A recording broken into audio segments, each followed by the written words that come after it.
안녕하십니까. 오늘은 국민주권정부에 대해서 말씀드리겠습니다. 이번 이재명 정부가 출범하면서 이재명 정부를 국민주권정부라고 지칭하기로 했었습니다. 전 이야기 됐을 때 우리나라의 직접 민주주의와 그리고 분권과 자치 이런 것들이 더 한 걸음 더 나아갈 것이다 라는 그 기대가 됩니다. 우리나라가 민주주의를 시행했지만 상대적으로 부족한 부분이 있다고 생각을 합니다. 미국의 링컨 대통령 방식으로 설명을 드리면 of the people, for the people, by the people 라고 할 수 있겠죠. 민주주의의 세 가지라고 하면.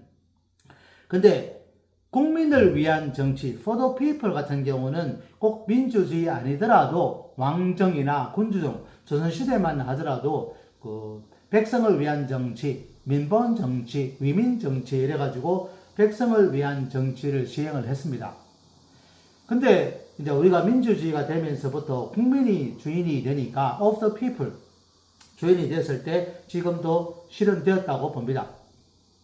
그렇지만 우리 국민들이 직접 내가 이 나라의 주인이다라고 실제 느끼는 것은 투표를 할 때 느끼는 겁니다. 그러니까 이제 나머지 남아있는 by the people, 국민에 의한 정치, 국민들이 직접 참여하고 그다음에 자치하고 이게 국민 개입하고 간섭하고 국민이 주인으로서 행사할 수 있는 게 선거위에는 국민들이 제도적으로 많이 차단되어 있습니다. 대의민주 정치라는 명목으로. 근데 대의민주 정치도 좋은 점이 있지만 점점 국민과는 떨어지는 엘리트 정치로 바뀌어서 가고 있습니다. 그러다 보니까 대한민국에 필요한 것은 진짜 직접 민주주의 정치라고 필요합니다. 근데 이것이 국민의 정부, 그 다음에 참여의 정부, 노무현 정부 때도 이렇게 진행이 되어 왔는데 이번에 이재명 정부가 국민주권 정부라고 했을 때 나름대로 기대에 찹니다. 그러면서 지금까지 해왔던 관례를 보면 이게 또 몇 가지 이렇게 또 이렇게 하다가 거지부지 되는 거 아닌가라는 생각이 들더라고요. 그래서 한 세 가지 정도의 우려스러운 점이 있는데 이 우려스러운 점이 나타나지 않기를 바라는 마음에서 세 가지를 지적하고자 합니다. 첫 번째로 들면은 문재인 정부에서 번권 국가로서 개헌을 한다고 했는데 한다고 하다가 집권 한 2년차 넘어가면서부터는 분권 국가로서의 개헌을 이런 이야기가 쑥 들어가 버렸습니다. 있었나? 그런 이야기가 있었나? 라는 이야기 없었습니다. 그러니까 이게 말로는 이야기했지만 실제 움직임이 전혀 없었던 경우입니다. 두 번째는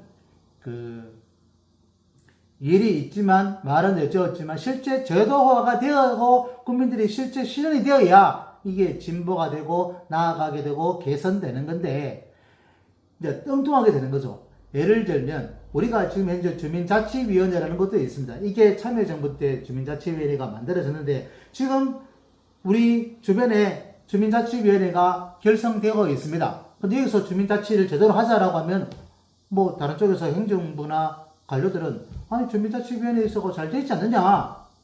주민자치위원회가 이게 주민자치가 아니라 이것도 동사무소 동장이 결재 권한을 가지고 구청장이나 이런 사람들이 사실상 임명을 하고 있습니다. 그러다 보니까 자기 발언도 하지 못하고 관의 눈치를 볼 수밖에 없는 주민자치위원회가 사실상 간변 조직화되었습니다. 그러다 보니까 실질적으로 주민자치를 실현하려고 하면 이 기존에 있던 주민자치위원회가 걸림돌이 되고 있습니다. 이렇게 될까봐 걱정이 됩니다. 세 번째로 말씀드리고자 하는 것은 주민자치위원회 이런 식으로 뭔가 직접 민주를 실천하려고 하는데 이것이 이재명 정부의 기반을 더욱더 지역 기반, 자치 기반, 자기 사람들의 기반을 정치적인 기반을 강화시키는 방향으로 될 수 우려가 있습니다. 이게 베네수엘라가 그렇게 했고 다른 나라들도 그렇게 했습니다. 이 직접 민주주의를 하면서 자기 기반, 정치 기반을 만들었죠. 그리고 이런 식으로 될까봐 걱정됩니다. 그리고 국민주권정부라고 했다고 하더라도 지금 민주당 여당 내의 일부 안들을 보면, 법안들을 보면 국민들을 주인으로서 인정하는 게 아니라 다시 국민들을 하나의 대상화 시켜갖고 하나의 거수기로 만들 수 있는 또 다른 감면 조직을 만드는 법안들도 꽤 있습니다. 그러다 보니까 국민주권정부라고 했을 때 기쁜 마음으로 기대도 하지만 한편으로 지금까지 여러 가지 흘러왔던 과정을 보면 직접 민주주의를 개선하는데 직접적으로 제도화시키지 못하고 뭔가 허지부지되고 뭔가 다른 방식으로 되어버리니까 용두사미격 되는 경우가 많아서 그래서 제가 오늘 이 말씀을 드리고자 합니다. 네, 감사합니다.